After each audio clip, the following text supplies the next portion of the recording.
Welcome. We continue our conversation with Joseph Stiglitz, who's one of the world's most influential economists, the man who has been most often cited by his colleagues in the field. He's a Nobel laureate, and he's mad as hell, infuriated by America's growing inequality as those at the top buy the politicians who write the rules that rig the system. He's especially angry at how the tax code has been manipulated and abused to place the burden on the earners of ordinary income instead of on the rich and powerful most able to pay. But Joseph Stiglitz says there are solutions. Here's what he told us in our last episode. We have a tax system that reflects not the interest of the middle. We have a tax system that reflects the interest of the 1%. And I want to do is create a tax system that has incentives to create jobs. And if you tell a corporation, look, if you don't create jobs, you're taking out of our system, you're not putting back, you're going to pay a high tax. But if you put back into our system by investing, then you can get your tax rate down. They're willing to take, but not to give back. And now Joseph Stiglitz has come up with a plan for reform, a 27-page white paper for the Roosevelt Institute here in New York City, where he's a senior fellow. Its proposals could make the tax code fair, address our fiscal problems, shrink inequality, and help rebuild our country. Whatever else you do this summer, read it. Then, this fall, ask the candidates for Congress where you live if they have read it too. Joseph Stiglitz, welcome back. It's nice to be back. You said in a recent speech, an economic system that only delivers for the very top is a failed economic system. You were pronouncing judgment. America's economy has failed. Has our system failed? Unfortunately, that's what the numbers say. The median income of the American, median means half above, half below, median American today is lower than it was almost a quarter a century ago. Our economy has grown over the quarter century. Let's be clear about that, in a particular sense. But all that growth has gone to the top. So you look at the middle, they've stagnated. And if you look, say, an important demographic group, males, median income of a full-time male worker today is lower than it was 40 years ago. 1972, I think you said. That's right. Amazing. It's amazing. And Americans have not yet grasped the reality of where we are. That our economic system has not been delivering for most Americans. And the fact that this has been true and that we have no longer a country where there's opportunity, where the life prospects of a young person are so dependent on the income and education of his parents, means that our view of the way our economic system works has to change. My view is that these are not inevitable. These are not just the result of the laws of economics. But we're just inevitable, just the laws of economics. You say it back as an economist, you say, well, that's the way it is. That's nature didn't deal us a good hand. But the same laws of economics are operating in other countries that have done better for their typical citizen, that have provided more opportunity for more of their citizens. So it's not a result of laws of economics, or at least not a result of the laws of economics alone. It's the way it's the policies and our politics that have shaped our economy and shaped it in ways that have not served most Americans.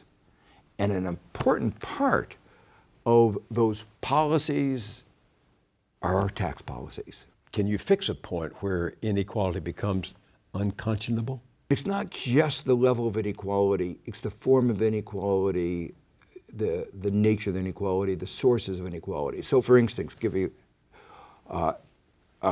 two aspects of America's inequality that I find particularly unacceptable.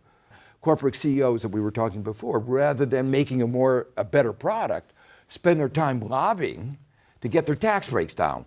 The bottom line is the same. If you make a better product or if you get your taxes down, it may be easier to lobby your congressman than to produce a better product. The result of that, a weaker economy and unfairer politics, undermining democracy, more inequality, but that's the direction we've been going.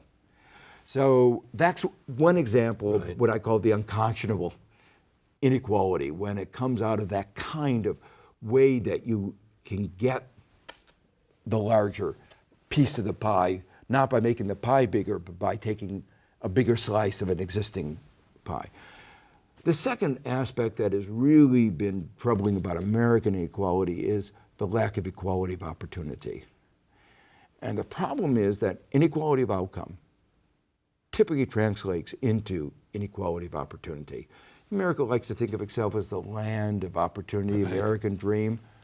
The statistics show that America is among the advanced countries with the least equality of opportunity. It's something that's hard for us to accept, it's something hard for others to accept, but that's what the numbers show. So this is why Thomas Piketty, in his book, Capital in the 21st Century, is concerned about this enormous transfer of wealth that is about to happen from all the billionaires and multimillionaires transferring their money to the next generation. That's right, and a quite legitimate concern that we are creating a new plutocracy. And so what I've been trying to argue in this paper is that doesn't have to be. We can have a tax system that can help create a fairer society. Only ask the people at the top to pay their fair share. It's not asking a lot. It's just saying, you know, those in the top 1% shouldn't be paying a lower tax rate than somebody much further down the scale. Shouldn't have the opportunity to move his money offshore and keep it in an unlimited IRA account. And that's really what my work has been about, to try to explain what's going on, to try to explain that it's not inevitable, that it's not just a matter of economics, that it is a matter of policies and politics, that there are alternatives, but that they won't happen on their own. That there are strong forces, political forces, trying to grab a larger share of the economic pie, to exacerbate the already present distortions to favor the upper 1%. And that unless the others get together and try to act as a countervailing force, things won't change. Wouldn't they be arguing that, well, they pay a lot more taxes because they do make this money, and why shouldn't they be able to keep as much as they are keeping after they paid their share? Well, that's the problem. They haven't paid their share. The point is that they're getting, say the top 1% gets 22.5% of the income. And that doesn't really fully include all these unrealized capital gains. So it really doesn't really capture the full degree of inequality. The question is, because they are so wealthy, they have the ability to pay an even larger share of the taxes to our country, but instead, they're using their money to avoid paying taxes. You know, these offshore tax havens are not something that we need to make our economy grow. We have a wonderful financial center in New York. Right. It's wonderful both in what it does and what it doesn't do, but it certainly has the capacity of doing what any financial center offshore in the Cayman Islands. I've never heard anybody say, oh, you know, the Cayman Islands really has a capability of managing money much better than New York. You know, those people in New York just don't know how to do those things. You say that we could stop these tax havens overnight. How? Well, you know, we did that, something almost very similar after 9/11.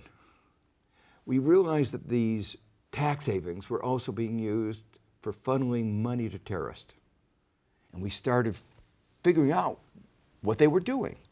And we put the pressure on them, and that stopped almost overnight. You know, I was giving a talk on one occasion to in one of these tax havens, and I don't know why, but they sometimes invite me to give a lecture. Maybe they think that it's penance for their sins. So I was telling them how bad it was for the global economy,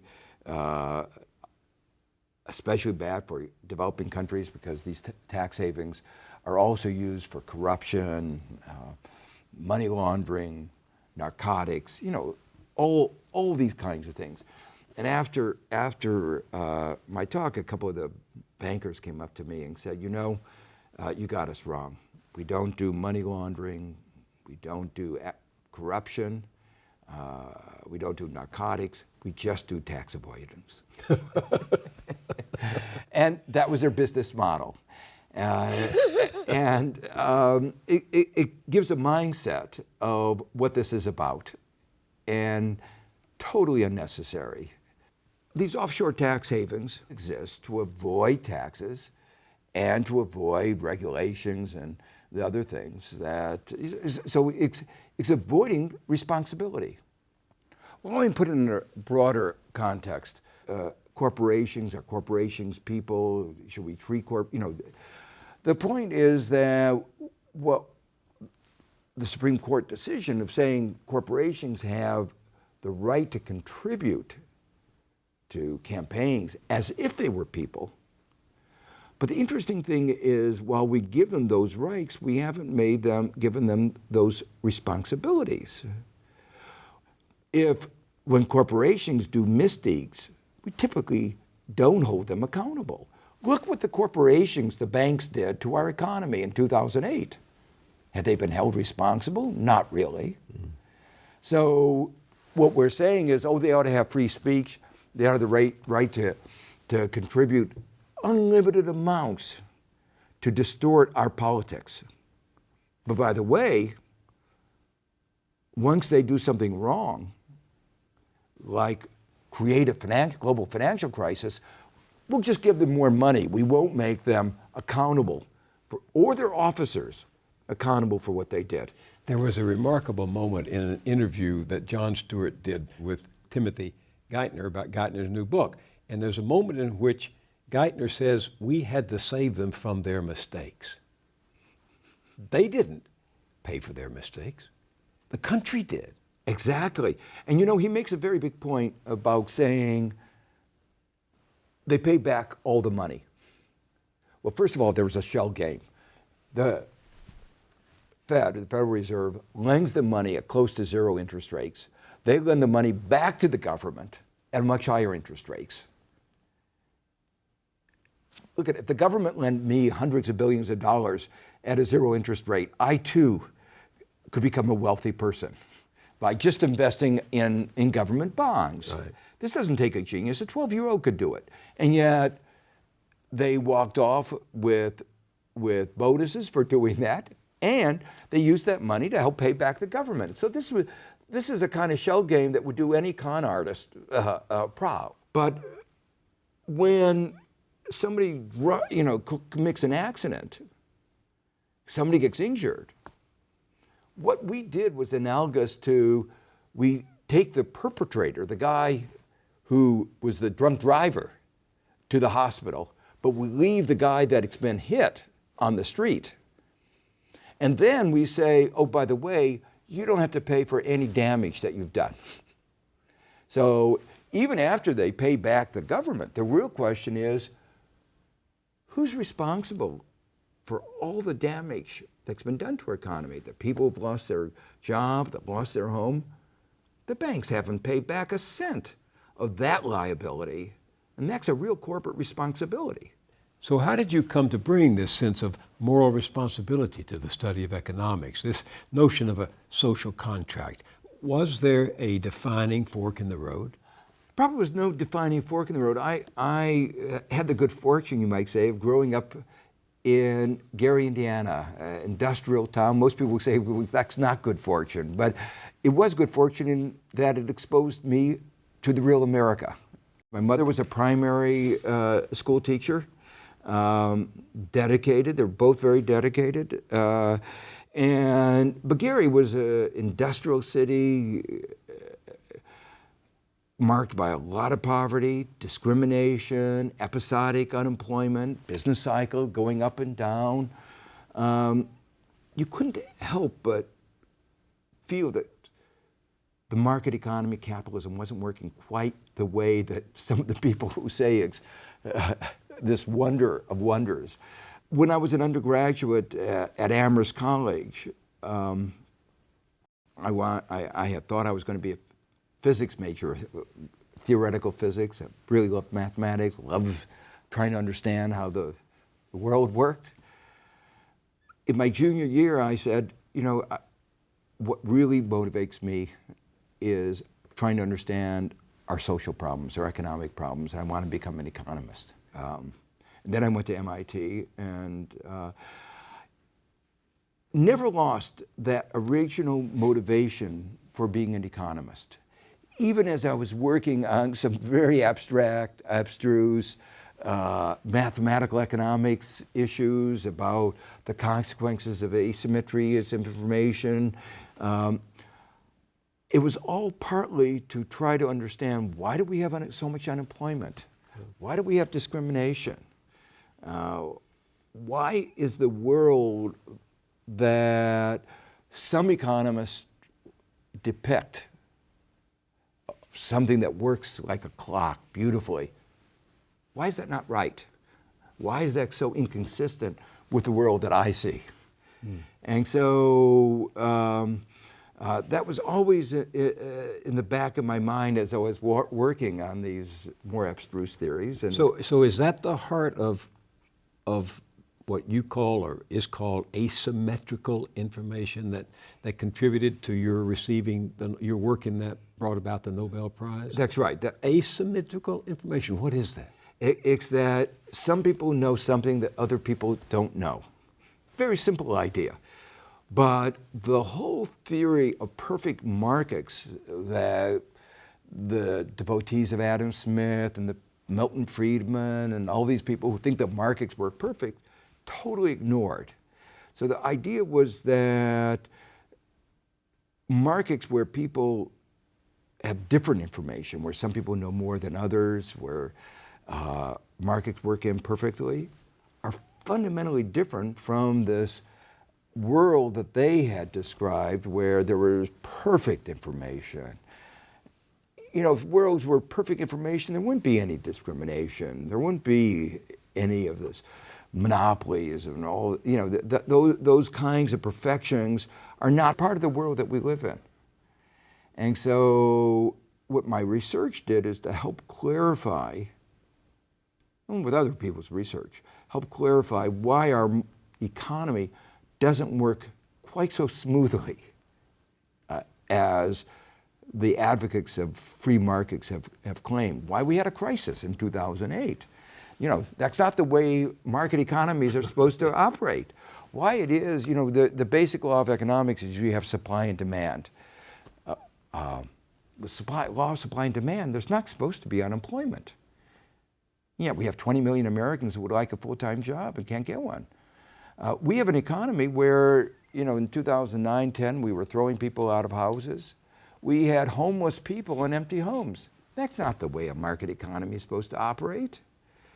There are so many aspects that are so central to our economy that seem out of sync with that theory of perfect markets. And the evidence is so overwhelming that our markets don't work perfectly, that markets can and are an important force, but we have to shape markets. Come back to our theme of taxes. Taxes are one of the ways we shape markets. If our tax system says speculation is going to be taxed at a lower rate, you're going to get more speculation.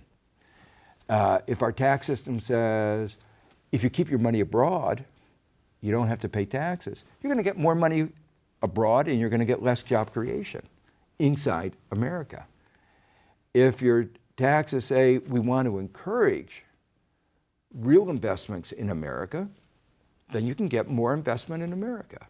So I'm an economist who believes that incentives matter, but I also believe that you have to shape incentives, and that markets on their own don't necessarily shape them the right way, and that when we have a distorted tax system, distorted by a distorted political system that has given a huge amount of weight to the upper 1%, to the corporations, then that kind of distorted political system leads to a distorted tax system, which leads to a distorted economic system, which leads to an economy that is not performing as well for most Americans.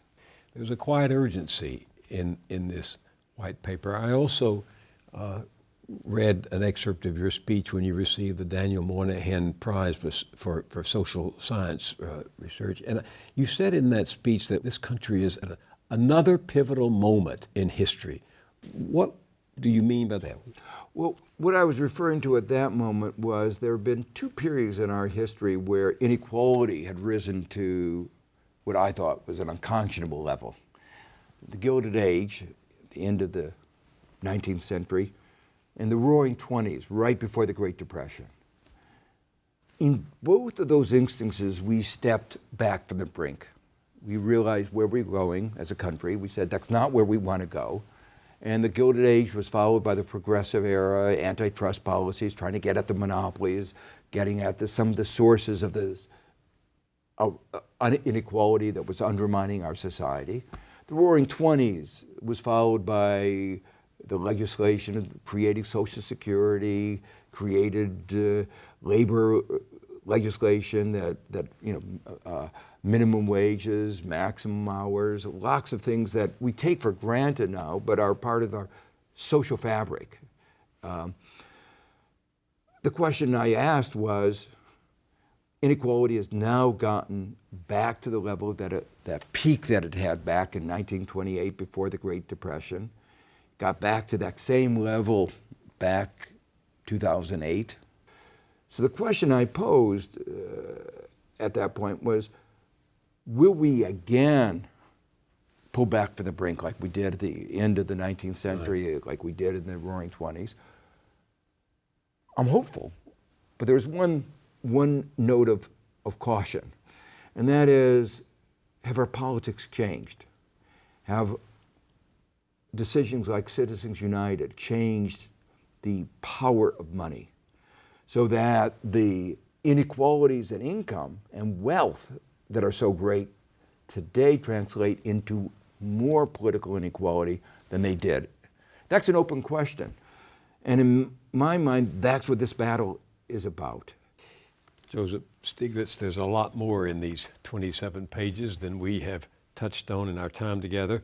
And we have posted your paper, Reforming Taxation to Promote Growth and Equity, on our website, and urge people to download it and read it whole. Meanwhile, thank you for joining me and sharing your time and your ideas. Thank you very much.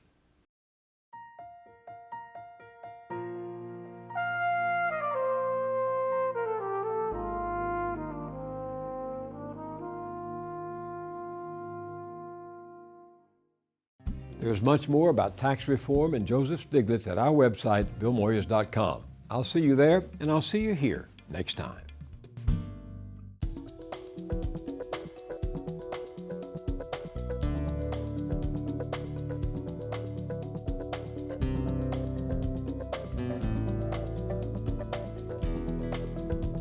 Don't wait a week to get more Moyers. Visit billmoyers.com for exclusive blogs, essays, and video features.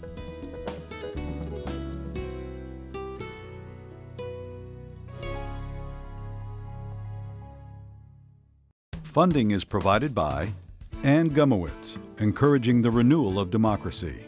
Carnegie Corporation of New York, supporting innovations in education, democratic engagement, and the advancement of international peace and security at carnegie.org. The Ford Foundation, working with visionaries on the front lines of social change worldwide. The Herb Alpert Foundation, supporting organizations whose mission is to promote compassion and creativity in our society. The John D. and Catherine T. MacArthur Foundation, committed to building a more just, verdant, and peaceful world. More information at macfound.org. Park Foundation, dedicated to heightening public awareness of critical issues. The Kohlberg Foundation, Barbara G. Fleischman, and by our sole corporate sponsor, Mutual of America, designing customized individual and group retirement products. That's why we're your retirement company.